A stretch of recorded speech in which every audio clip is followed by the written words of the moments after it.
May 29, 2025 po ngayon. At andito po kami ngayon sa Land Bank. Land Bank ng Paniki Tarlac at magkakanda po kami ng interview about sa kung paano po magla ng mga farmers. Ating mga magsasakang nais bumili ng makinarya agriculture na naglalayong suportahan ang farm mechanization o paggamit ng makinarya sa produksyon ng ating mga magsasaka. Layunin ng Land Bank na maglaan ng pondo upang makabili ng makinaryang gagamitin sa bawat hakbang ng produksyon, mula sa pagtatanim hanggang sa pag-ani at pagproseso ng mga produkto. Sa ano po ba ang kahalagahan talaga para maunawaan ng ating mga magsasaka ng mechanization o yung paggamit po ng makinarya para sa kanila, sa mga magsasaka natin? Alam niyo, napaka-importante ng paggamit ng angkop na makinarya para sa produksyon.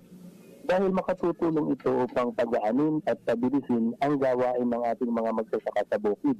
Mahalaga din na makatulong ito na mabawasan ang mismong gastos sa produksyon, maparami ang ani at mapataas ang kita ng ating mga magsasaka. Hindi pa dito, ang pagkakaroon ng makinaryang pangsaka ay isa ding additional source of income. Sa panahon na hindi gagamitin ng ating mga magsasaka ang kanilang mga makinarya, pwede naman itong iparenta sa iba pang magsasaka para sa karagdagang kita. Maganda po yung puntong yun, ha? Mukhang karamihan hindi nakikita yung bagay ni Sir Ney.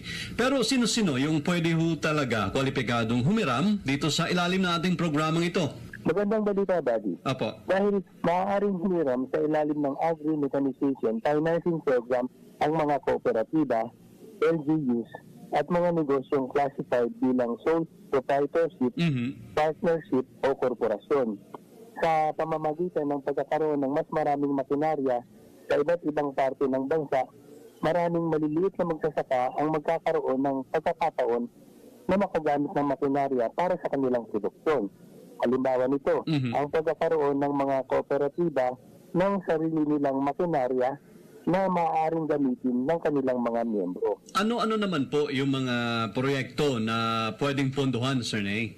Maaaring gamitin ang loan mula sa Land Bank Agri-Mechanization Financing Program para sa pagbili ng makinaryang pangproduksyon at post-harvest facilities.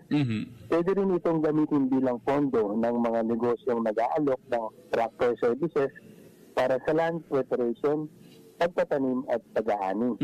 Ang ilang halimbawa ng mga makinaryang maaaring bilhin sa ilalim ng Agri-Mechanization Financing Program ay traktora para sa mas mabilis na pag-aararo ng lupa.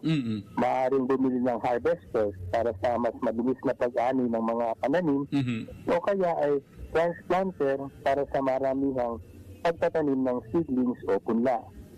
Ito po ay para mapabilis at mapadali ang pagtatrabaho ng ating mga magsasaka sa bukid. Maaari rin manghiram ng pondo para sa agro-processing, manufacturing, fabrication, assembling at trading o marketing. Ayun, napakaganda at kinakailangan na talaga, Sir Ney, sa panahong ito. Gaano po ba kalaki yung maaring hiramin ng isang magsasaka o ng kooperatiba o ng grupo o ano pa mga grupo na sama-sama at magkano rin po yung interes? Dahil layunin ng Land Bank at DA na mapalaganap ang farm mechanization sa bansa, kaya naman hanggang 80% ng halaga ng makinaryang bibilhin o ng halagang kakailanganin para sa proyekto na pwedeng hiramin sa ilalim ng Agri-Mechanization Financing Program. Para naman sa interes, ito ay nakadepende sa kung ano ang market rate sa sektor kung saan kabilang ang borrower. Ayan, 80%, napakataas na rin po ito na tulong. Magtungo po tayo, Sir Ney, doon sa mga requisitos, mga requirements na kailangan din ho para makapag-apply ng loan ang ating mga magsasaka. Yan na nasa isip din nila habang nakikinig ngayong umaga. Ano-ano po ang mga kinakailangan, itong mga bagay na itong requirements?